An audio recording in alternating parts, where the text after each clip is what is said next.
I think I'm going to try to do a barrel roll, and if that goes good I'll go nose down and call it a night, Richard Russell said from the cockpit, according to a recording of his conversation with the controller. The Pierce County Medical Examiner's Office confirmed Sunday that Russell had died in the fiery wreckage, but whether the crash was deliberate or accidental was one of several topics remaining for investigators. Others include how, nearly 17 years after the 9/11's attack, someone can simply take a passenger plane from a major U.S. airport without authorization. The Seattle FBI office said Sunday that it had recovered the flight data recorder and components of the cockpit voice recorder from the Horizon plane. The NTSB is now processing the equipment. The FBI also said it found human remains among the wreckage. Tragic as Russell's death was, he could have inflicted vastly more damage had he been so inclined. Potential targets included tens of thousands of fans assembling at Safeco Field, about 12 miles, 19 kilometers, away, for a sold-out Pearl Jam concert just as he took off. The plane was a Bombardier Q400, a turboprop that seats 76 people, owned by Horizon Air, part of Alaska Airlines.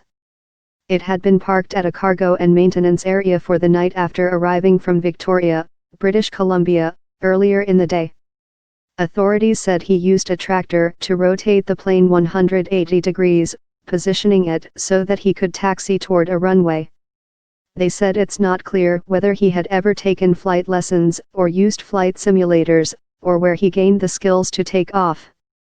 The plane didn't require a key, but it did require buttons and switches to be activated in a particular order. He complimented the controller, "You are very calm, collect, poised," he said. He said flying was a blast and that he didn't need much help. "I've played some video games before. You think if I land this successfully Alaska will give me a job as a pilot," he joked. He also told the controller he wasn't really planning on landing the aircraft, and he described himself as just a broken guy. Authorities sent fighter jets to escort him, and the controller repeatedly tried to direct him to runways. But the plane slammed into tiny Ketron Island, a sparsely populated island southwest of Tacoma. Russell went by Bebo on social media. On his Facebook page, which had limited public access, he said he was from Wasilla, Alaska, lived in Sumner, Washington, and was married in 2012. In a humorous YouTube video he posted last year, he talked about his job and included videos and photos of his travels. "I lift a lot of bags. Like a lot of bags.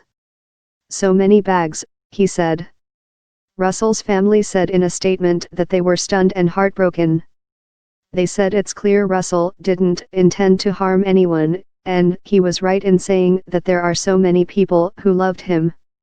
Associated Press reporters Rachel LaCourte in Olympia, Washington, and Keith Riddler in Boise, Idaho, contributed.